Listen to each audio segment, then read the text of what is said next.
Hello दोस्तों, welcome back to my channel positive vibes with Shweta and myself Shweta. तो भाई क्या हाल चाल है आप लोगों के? कैसा फील कर रहे हैं आप लोग? पॉजिटिव फील कर रहे हैं या नहीं कर रहे हैं? तो दोस्तों, आज का हमारा जो टॉपिक है वो है how to stop over thinking. Over thinking means जो भी हम चीज़ सोच रहे हैं या जो चीज़ हमें परेशान कर रही है उस चीज़ के बारे में बार बार इतना ज़्यादा सोचना कि उससे हम लोगों को हेल्थ इश्यूज़ हो जाते हैं। That is called over thinking. देखिए, थिंकिंग तो एक नेचुरल प्रोसेस है और यही वो प्रोसेस है जो हमें जानवरों से अलग करती है। तो थिंकिंग कोई बुरी बात नहीं है, लेकिन ओवर थिंकिंग, वो भी नेगेटिव चीज़ों को लेके, वो आपको बहुत ज़्यादा नुकसान करती है, आपके हेल्थ को भी वो अफेक्टेड करती है। तो इसलिए आज हम यही टॉपिक पर डिस्कशन करेंगे, how to stop over thinking. तो दोस्तों, क्या होता है, कई बार हम अपनी परेशानी में या किसी भी चीज़ को लेके इतना परेशान होते हैं कि हम बार बार सुबह शाम दिन रात उसी चीज़ को लेके बैठे होते हैं बार बार। इवन जब कभी हम सो भी रहे होते हैं तो उसी चीज़ को हमारा दिमाग सोचता रहता है अपने सबकॉन्शियस माइंड में। तो इन चीज़ों से हम कैसे पीछा छुड़ाएं या अपने आप को इन चीज़ों से दूर कैसे रखें? तो देखिए, दो चीज़ें होती हैं, एक तो रियलिटी और एक हमारा बिलीफ सिस्टम। रियलिटी मीन्स जो चीज़ हमें सामने दिख रही है, जिसको हमारा माइंड समझ रहा है, अपनी सोच हम लगा करके उस चीज़ को समझने की कोशिश कर रहे हैं, तो उसमें हमें ज़्यादा दिमाग लगाने की ज़रूरत नहीं है। जैसे आपका जो सूरज है, ये हर दिन निकलता है या एक अनलिमिटेड सोर्स ऑफ एनर्जी है, तो इस चीज़ के लिए आपको कोई भी दिमाग लगाने की ज़रूरत नहीं है, ये आपको पता ही है। ये एक रियलिटी है। लेकिन अगर आपका बिलीफ सिस्टम, जैसे हम लोगों का भगवान में विश्वास है, तो ये हमारा बिलीफ सिस्टम है। लेकिन कई बार क्या होता है कि कुछ लोग नास्तिक होते हैं, वो भगवान पे विश्वास नहीं करते हैं। तो उन लोगों के लिए एक लॉजिकल चीज़ होना बहुत ज़रूरी होता है, तभी वो उन चीज़ों पे विश्वास कर पाएँगे। लेकिन कभी आपने अगर अपनी रियल लाइफ़ में भगवान को या किसी सुप्रीम पावर को एक्सपीरियंस किया है, तो उसके अकॉर्डिंगली फिर आपका जो आपकी उस टाइम पे रियलिटी होती है, तो आपका माइंड अडैप्ट कर लेता है उस चीज़ को और फिर आपका एक बिलीव बन जाता है कि हाँ, गॉड एग्ज़िस्ट करते हैं, भगवान हैं इस दुनिया में। तो यही सारी चीज़ें हैं जिनके अकॉर्डिंगली फिर हमारा माइंड सोचता भी है। अब मैं आपको एक छोटी सी स्टोरी सुनाना चाहती हूँ। उस छोटी सी स्टोरी से मैं आपको बताना चाहती हूँ कि आप अपनी ओवर थिंकिंग को या अपनी जो सोचने की बीमारी है, गलत चीज़ों को बार बार सोचने की, उस चीज़ को आप कैसे दूर कर सकते हो। तो एक बार क्या होता है, एक राजा होता है, तो उसके राज्य में दो लोग आते हैं, वो बहुत बड़े कलाकार होते हैं। तो पहला जो कलाकार आता है वो कहता है, वो बहुत अच्छी अच्छी पेंटिंग्स बनाता था। तो वो राजा को कहता है कि आप मुझे अपने राजमहल में एक कमरा दे दीजिए या एक ऐसी जगह दे दीजिए जहाँ पर मैं अपनी कलाकारी आपको दिखा सकूँ, अपनी चित्रकारी पेंटिंग आपको दिखा सकूँ। तो राजा कहते हैं कि ठीक है, मैं तुम्हें एक दीवार अपने राजमहल की दे देता हूँ, तुम वहाँ पर अपनी चित्रकारी करो और मैं 1 साल के बाद वहाँ पे ला कर के चेक करूँगा कि तुमने अपना वादा निभाया या नहीं। फिर दूसरा जो चित्रकार होता है वो कहता है कि राजा, आपने इस पहले चित्रकार को मौका दिया है, तो आप मुझे भी एक मौका दीजिए।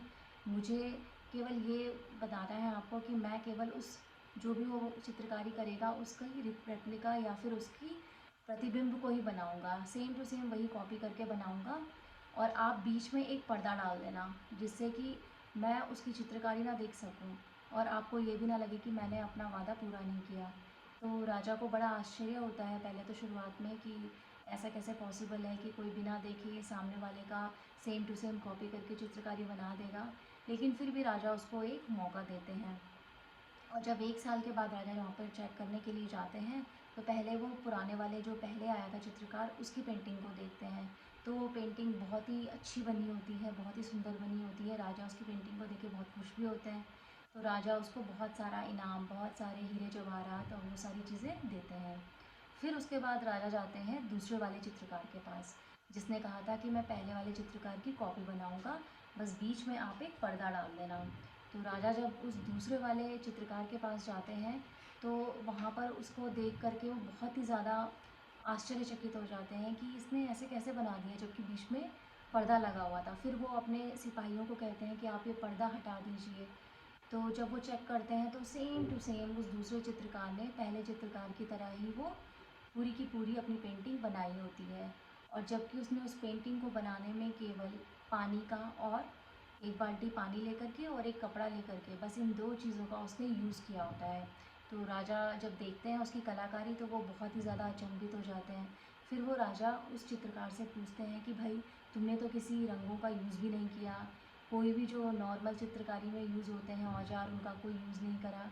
तो तुमने ये वाली चित्रकारी सेम टू सेम उसकी कॉपी कैसे बना दी, वो भी बीच में पर्दा लगा होने पर और बिना किसी संसाधनों के। तुमने केवल एक बाल्टी पानी और एक कपड़े का यूज़ करके इतनी अच्छी चित्रकारी कैसे बना दी। तो वो आदमी जो जवाब देता है वो आपका सबसे बड़ा सॉल्यूशन है ओवर थिंकिंग को कम करने का। वो कहता है, राजा, मैंने केवल इस दीवार को तब तक साफ़ किया, पूरे अपने जोश से, अपने प्रयत्न से साफ़ करता गया, करता गया, करता गया, जब तक कि ये दीवार एक दीवार न रह कर के एक शीशे की तरह बन गई।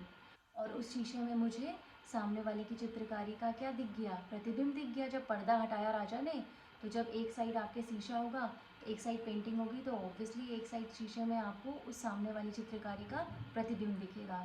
तो राजा को बहुत ही आश्चर्य हुआ और राजा ने उसको अपने राज्य में एक मंत्री का पद भी दिया और बहुत सारा सम्मान भी दिया। तो दोस्तों, इस कहानी से हमें बस ये सीखने को मिलता है कि जो वो दूसरा चित्रकार था, उसने अपनी साइड वाली दीवार को पानी से घिस घिस करके और कपड़े से साफ़ कर करके इतना साफ़ कर दिया कि वो दीवार भी शीशे की तरह चमकने लगी। तो ऐसा ही हम लोगों के मन के साथ होता है। हमारा जो मन है उसको साफ़ रखने की ज़िम्मेदारी भी किसकी होगी, हमारी ही होगी ना। तो हमें अपने मन में क्या होता है, जो नेगेटिव चीज़ें हैं या किसी से हमारी कोई कहासुनी हो गई, कोई बात हो गई, पास्ट में कोई किस्सा हो गया, तो हम उसी चीज़ को बार बार बार बार बार बार रिकॉल करते रहते हैं। अब जैसे हम लोगों का फ़ोन होता है, अगर फ़ोन में बहुत सारी मेमोरीज़ कलेक्ट हो जाती हैं, बहुत सारे पिक्चर्स कलेक्ट हो जाते हैं, आपका डेटा कलेक्ट हो जाता है, तो आपको अपना सॉफ्टवेयर अपडेट करना पड़ता है। नहीं तो क्या होता है, एक टाइम के बाद जो आपका फ़ोन है वो हैंग होने लगेगा और जो भी आप नई फ़ोटोज़ कैप्चर करना चाहोगे, वीडियोज़ बनाना चाहोगे, तो वो नहीं कर पाएगा, क्योंकि जो उसकी मेमोरी है वो एक्सेस हो जाती है, फुल हो जाती है। तो वो आपको पुरानी वाली अपडेट करनी पड़ेगी ना, पुरानी वाली जो मेमोरीज़ हैं वो डिलीट करनी पड़ेगी या उनको लैपटॉप में स्टोर करना पड़ेगा और अपना सॉफ्टवेयर अपडेट करना पड़ेगा।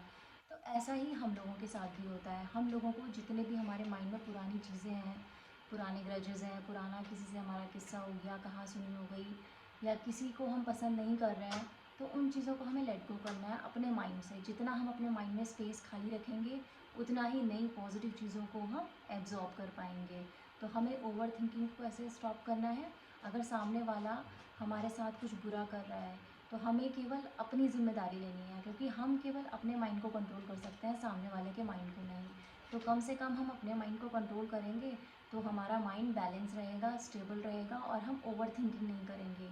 अगर हमारी लाइफ में कोई ऐसी सिचुएशन चल रही है कि हम उसके सॉल्यूशन को ढूंढना चाह रहे हैं, या हमारे बार बार दिमाग में एक ही चीज़ आ रही है कि ये चीज़ का सॉल्यूशन कैसे निकलेगा, तो हमें ओवर थिंकिंग को जगह ना दे करके वहाँ पर पॉजिटिव थिंकिंग को जगह देनी है और अपनी ओवर थिंकिंग को पॉजिटिव थिंकिंग से ख़त्म करना है। ऐसे ही करते करते करते जब हमारा जो माइंड है वो उस दीवार की तरह हो जाएगा, जो कि एक शीशे की तरह चमकने लगेगी, तो जिससे हम पॉजिटिव थिंकिंग डालेंगे तो वो पॉजिटिव थिंकिंग को ही कंज्यूम करेगा। तो दोस्तों, हमें क्या करना है, ओवर थिंकिंग को कम करने के लिए पुरानी चीज़ों को खाली करना है, अपने दिमाग को कंट्रोल करना है। क्योंकि दोस्तों, हम केवल अपनी ज़िम्मेदारी ले सकते हैं। सामने वाला हमसे कैसा बिहेव करेगा या सामने वाले का नेचर कैसा है, अगर कोई बंदा हमसे ज़िंदगी भर चिढ़ा फुका है, तो वो चिढ़ा फुका ही रहने वाला है। तो उसको तो हम नहीं बदल सकते, क्योंकि वो पावर हमारे अंदर नहीं है। लेकिन खुद को चेंज करने की पावर तो हमारे पास है ना, हमारे मन में है। तो हमें ओवर थिंकिंग नहीं करनी चाहिए। ऑल्दो कई बार चीज़ें ऐसी होती हैं लाइफ में, मेरे साथ भी पास्ट में कुछ ऐसी चीज़ें हुई कि मैं बार बार उन्हीं को सोच के परेशान होती थी। लेकिन धीरे धीरे धीरे फिर मैंने अपने आप में इम्प्रूवमेंट किया और उन चीज़ों को मैंने लेट गो किया। जितना हम चीज़ों को छोड़ देंगे, जो आपके हाथ में है वो आप काम कीजिए। जैसे गीता में कृष्ण भगवान ने भी कहा है, कर्मण्येवाधिकारस्ते माँ फलेषु कदाचन माँ कर्म फले प्रभु माते संगोष्ठ कर्मणि। तो हमें केवल कर्म करना चाहिए, फल की इच्छा नहीं करनी चाहिए, क्योंकि कर्म करना हमारे हाथ में है। फल चाहे कुछ भी हो, वो तो हमारी डेस्टिनी है। तो क्यों ना जो चीज़ हमारे हाथ में है हम उसको 100% इच्छा शक्ति के साथ करें और कोशिश ये करें धीरे धीरे धीरे करके। ऐसा नहीं है, मेरे कहने का मतलब ये भी नहीं है कि किसी के घर में अगर कोई परेशानी चल रही है, कोई फैमिली मेम्बर बीमार है, तो वो परेशानी को लेकर के वो सोचेगा नहीं या वो परेशान नहीं होगा, वो होगा परेशान। लेकिन धीरे धीरे धीरे आप ये कोशिश कीजिए कि आप ओवर थिंकिंग करके अपने लिए हेल्थ इश्यूज़ क्रिएट ना करें। क्योंकि देखिए, कोई भी चीज़ अगर शुरू होती है तो पहले स्टेप से ही होती है। जब हमें कहीं जाना होता है, ट्रैवलिंग करते हैं, तो सबसे पहले हमें गाड़ी स्टार्ट करनी पड़ती है। तो आप सबसे पहले ये ठानिए कि आपको अपने मन को क्लीन करना है और उसमें कोई भी पुरानी बातें नहीं रखनी है, या अपने मन में पुरानी बातें रख के अपने मन में गंदगी नहीं करनी है एक तरीके से। क्योंकि जितना आप पुरानी चीज़ों को छोड़ेंगे, आप हल्का महसूस करेंगे और आपके दिमाग में खाली स्पेस होता जाएगा। और आप ये शुरुआत कीजिए, केवल अपनी गाड़ी स्टार्ट कीजिए कि मैं अच्छी चीज़ें सोचूंगा, ओवर थिंकिंग नहीं करूँगा। सोचना सही है, लेकिन कोई भी चीज़, जैसे मैंने आपको पहले भी बताया था, लिमिट से ज़्यादा कोई भी चीज़ होती है तो वो आपको नुकसान ही करेगी। तो दोस्तों, आप अपनी ओवर थिंकिंग को साफ़ करते रहिए पॉजिटिव विचारों से, और थिंकिंग करिए, बट ओवर थिंकिंग करके अपने लिए हेल्थ इश्यूज़ को क्रिएट मत करिए। तो यही था मेरा आज का टॉपिक, और thank you so much for hearing me. और आपको कैसा लगा, please like, share and subscribe my channel. And अपना बहुत सारा ध्यान रखिए, अपनी लाइफ को सेलिब्रेट कीजिए, because life is a celebration. Thank you so much.